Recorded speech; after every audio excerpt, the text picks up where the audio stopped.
Ada seorang mahasiswa yang berasal dari keluarga yang mapan, berada menengah ke atas, dan dia ingin berdakwah dan mengajar setelah lulus nantinya. Ana sampaikan, antum jangan berdakwah dan mengajar setelah lulus. Mulai sekarang sudah antum berdakwah. Nabi alaihissalatu wassalam mengatakan, balighu anni walau ayah. Apa nunggu para sahabat jadi ulama semua baru menyampaikan? Enggak. Mereka kumpul sekali sama Nabi SAW, dengar nasihat, langsung disampaikan kepada yang lain. Sampai Rasulullah SAW mengatakan, liyuballighi syahid minkumul ghaib. Yang hadir nyampaikan kepada yang tidak hadir. Sampaikan aja. Jadi nasihat anak buat para mahasiswa, jangan nunggu lulus baru antum berdakwah. Antum sudah 6 tahun di pesantren, sebagian sudah hafal 30 juz, hafal 143 hadis, tapi satu pun nggak ada yang disampaikan. Belum waktunya Ustaz. Nanti kau lulus lupa semua sama yang sudah dipelajari. Saya jemaah. Baik, dia ingin berdakwah mengajar setelah lulus nantinya. Anak nasihatin sekarang antum mulai. Sambil belajar antum mengajar. Sambil belajar antum menyampaikan. Tetapi dia selalu kepikiran tentang masalah kecilnya gaji dan mukafaah di lembaga-lembaga pendidikan Islam. Bahkan ma'had internasional saja gajinya hanya pas-pasan UMR. Terkadang dia faham dia sedang berjuang di jalan Allah, tetapi orang tua dan keluarga besarnya susah menerima itu. Maka bagaimana solusinya Ustaz? Syukran jazakumullah khairan. Siapa yang kasih rezeki jemaah? Allah Azza wa Jalla. Kita tuh kadangkala punya teori tapi nggak mempraktekkan. Rizki antum bukan gaji. Gaji termasuk bagian dari rizki. Allah Azza wa Jalla mengatakan, "Lau annakum tawakkaluna 'ala Allahi haqqa tawakkulihi." Ini teori yang kita tahu tapi kita tidak praktekkan. Ini pertanyaan karena tadi kita tahu teori, kita berpikir gajinya sedikit, loh rizki emangnya cuma gajian tuh. Bukankah Nabi mengatakan alaihi salatu wassalam, la razaqakum kama yarzuqut tayr. Kalau kalian benar-benar bertawakal kepada Allah, niscaya Allah akan memberikan rizki kepada kalian sebagaimana Allah memberikan rizki kepada burung yang kita lihat, taghdu khimasan wa taruhu bitanan. Kenapa dicontohkan sama burung? Tidak dicontohkan dengan semut. Semut masih menyimpan makanan. Semut punya stok makanan untuk musim dingin atau musim hujan. Dia bikin itu. Tapi burung nggak ada. Pernah ngelihat burung punya kulkas? Pernah lihat antum? Atau burung nyimpen beras? Antum lihat sekarang lagi panen ya, beras di. Pernah lihat burung ngambil taruh ya di sangkarnya ada setengah on umumnya? Nggak ada. Nggak ada jemaah. Burung itu nggak dikasih akal sama Allah. Antum dikasih akal bisa berpikir. Masa antum kalah sama burung? Itu yang terjadi sama kita. Maka sampaikan kepada orang tua yang takut tentang urusan mukafaah, sampaikan rizki itu Allah yang nanggung ya. Terus terang waktu anak pulang dari Madinah, anak punya mobil di Madinah jamaah.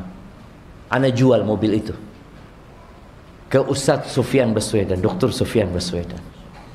Jual kalau nggak salah 11.000 anak. Anak ngomong sama istri anak, nanti kalau kita pulang ke Indonesia, nanti jangan berharap seperti kita di Madinah ya. Anak ngomong gitu. Kenapa bang? Nanti harus siap hidup susah sama anak.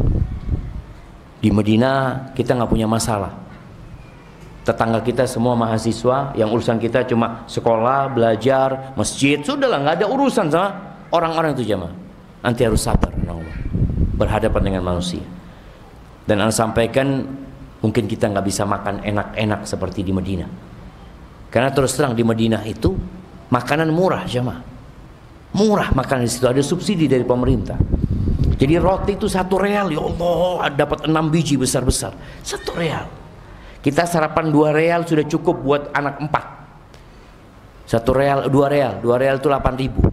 Sekarang antum beli pecel di sini 5.000 nggak pakai apa-apa. Ana sampaikan kepada istri ana. Terus bismillah, pulang kita. Sampai sini, terus terang mobil yang pertama ana beli di sini itu Mazda. Tahun 94 kalau nggak salah. Mahasiswa yang mungkin sering ketemu ana dulu, itu mobil kalau pagi harus didorong ya. Alhamdulillah mahasiswa baik-baik semua. Jadi anak kalau mau berangkat, ya Allah syabab. Tuh, alhamdulillah. Alhamdulillah jemaah. Artinya seorang itu menghadapi masa depan, ketika dia nggak tawakal sama Allah, yang ada cemas, yang ada takut, dia bingung bagaimana nanti gajinya cuma UMR. Gimana Ustaz kalau istri anak hamil? Gimana kalau dia punya anak? Gimana kalau bayi ini kuliah nantinya? Dia punya anak bayi, gimana kalau kuliah di STD 6 juta? Baru bayi sudah mikirkan kuliah. Kita itu kadang-kadang cuma terbebani dengan sesuatu yang belum terjadi. Maka ketika antum bergantung sama Allah, antum kenal sama Allah Azza wa Jalla, Allahu Akbar. Nabi Yunus di perut ikan hidup. Nabi Musa menghadapi lautan, Fir'aun di belakangnya, yang tatkala sahabat-sahabat Nabi Musa mengatakan inna lamudrakun, aduh habis kita sudah. Itu Fir'aun depan lautan, nggak ada tempat untuk menyeberang, tidak ada kapal, tidak ada perahu, tidak ada jembatan. Apa kata Nabi Musa? Kalla inna ma'iya rabbi. Iya, memang nggak ada kapal di sana. Memang tidak ada jembatan di sana. Memang ada Fir'aun di belakang. Tapi inna ma'iya rabbi. Bersamaku ada Tuhanku. Tuhanku. Ini yang kadang-kala kita jadi lemah. Jamaah antum belajar tentang tawakal. Inna ma'iya rabbi sayahdin. Dia akan berikan hidayah kepada aku. Dia akan berikan petunjuk. Bagaimana antum menguatkan kepada orang tua? Maka terus terang jamaah, muncul generasi-generasi yang lemah.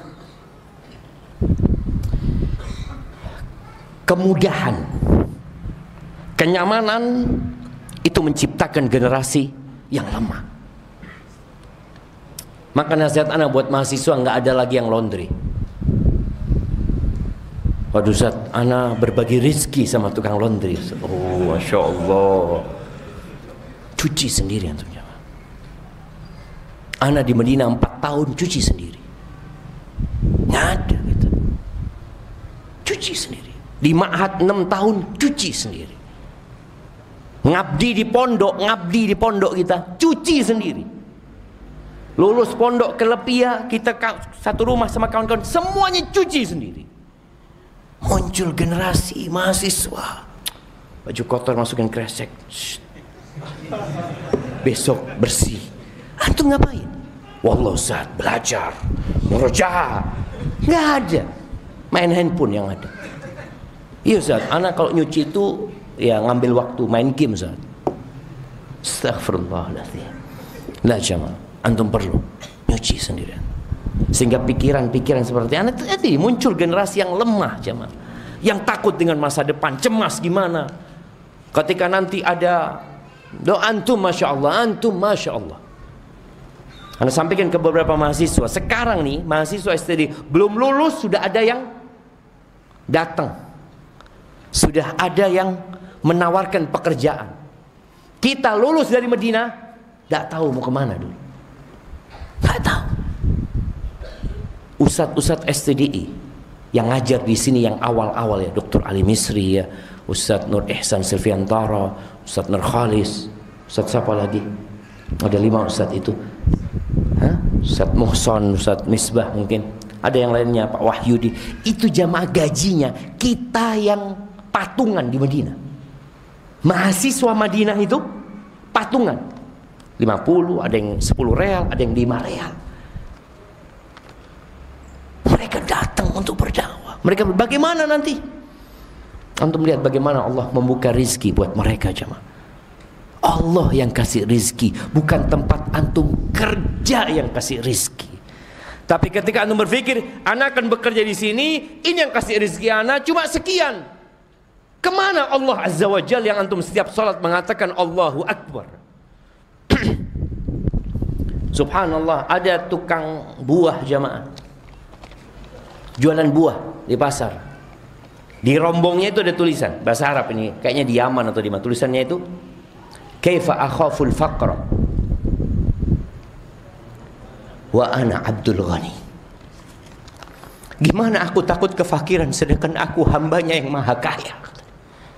Gimana aku takut fakir?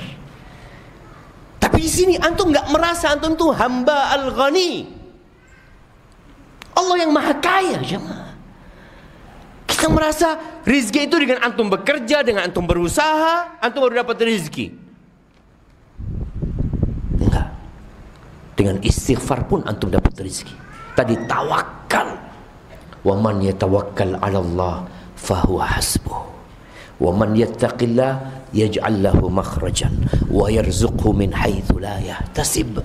Wa man yatawakkal 'ala Allah fahuwa hasbuh. Barang siapa bertawakal kepada Allah, Allah yang akan mencukupi dia.